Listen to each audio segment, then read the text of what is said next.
Well, quick break in the action in the Walleye series allows Matt Melzek to join us in studio. Matt, thank you so much for taking some time off a busy week for you.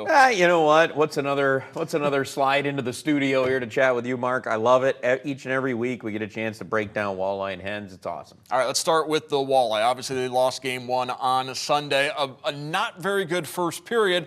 Then they really took it to the comments in the second period, had the momentum, but that late goal by former Walleye Tatayev really turned the momentum back to the Fort Wayne Brigade. It really did, actually, Mark. That was probably the key goal. If you're looking at the goals, that was probably the key one of the game, was that Tatayev goal. Last minute of play in the second period, a second period where Toledo had really controlled a lot of that period. Matter of fact, I thought they controlled a good amount of the third period as well, even down 3-1. Of course, the only goal that went in was from the Comets, but they knew they had to have that game because Game 2 is in Toledo. So that's where the schedule meant a little bit more to Fort Wayne yesterday than probably Toledo. But in hindsight, Toledo still played very well, I thought, in the last two periods of that game, and certainly could have had a better fate if things had gone a little different for them. And that puts all the more emphasis on tomorrow night's Game 2 at the Huntington Center. It does, Mark. You're right. You've got to hold serve in your part of the home games, especially when you're the lower seed. When you only have the three, you got to make sure you win your three, and then you got to find a way to steal a game in Fort Wayne, which Toledo can do. They did it during the regular season.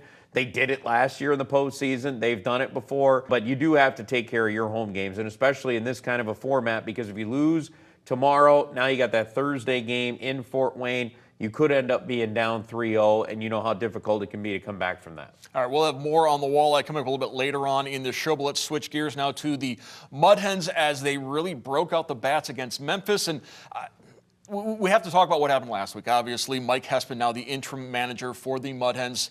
He's been a bench coach. He's been the hitting coach. He's been a player for Toledo. He knows the town. He knows the organization. It's not the way you want him to get the opportunity, but you're glad he's getting this opportunity. Yeah, certainly. And talked to him, obviously, a bunch this past week with doing 5 out of the 6 games, Mark, and, trying to get himself settled in and just, you're so hitter focused, right, for him. Now I have to know all the pitching staff, what our guys do well, what spots am I using these guys in too? Okay, what are we doing? Are we hitting running here? Are we, making lineup changes? Or how are we setting things up over the course of the lineup? So, plus fielding questions on, okay, do we want to get to the airport 2.5 hours ahead of time or 3 for the flight to Omaha on a Monday? There's just those little things that you have to deal with as a manager that people don't realize happen on a day-to-day basis.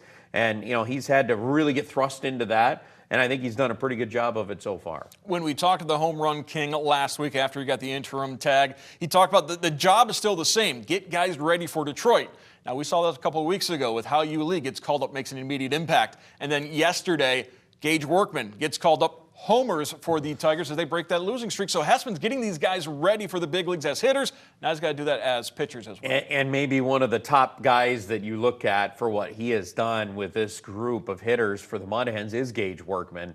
What a transformation for him. Of course, a couple years ago, he was a switch hitter, so it made it a little bit easier for him going against lefties because he would switch around to the other side. Well, now he's just strictly a left-handed hitter. He's found a way to hit right in the mid-200s, right about 250 against left-handed pitching. He's hit for a little bit of power with that. He's really worked hard on that. And the offensive side of his game, we know he can field it. And he's very good at running the bases, which he has done very well this year. And hopefully he can continue use that home run and springboard into some more games for the Tigers and do pretty well. Took 3 out of 6 from Memphis. Memphis first place. You'd like to make up ground, but at least you didn't lose any ground. Very true. And there was that spot going into Sunday. They had that opportunity to win the series, didn't get it done. But they showed that they could play with the top team, and that's a really good lineup. Yes. From 1 through 5, really good for Memphis. You can see why they're the top team. They also have a bunch of lefties they could throw at you, some really good arm. Toledo did a great job navigating it. And now they navigate their way out to Nebraska, take on Omaha. They took 5 of 6 from the Storm Chasers in Toledo last month. We'll see what they can do on the road this week. Yeah, they need a good road series. I think last time they were on the road, they split with Columbus. So let's get a positive road series done for the Mud Hens before they come back home for 2 straight weeks. All right, looking forward to that. Thank you very much, Matt. Appreciate it.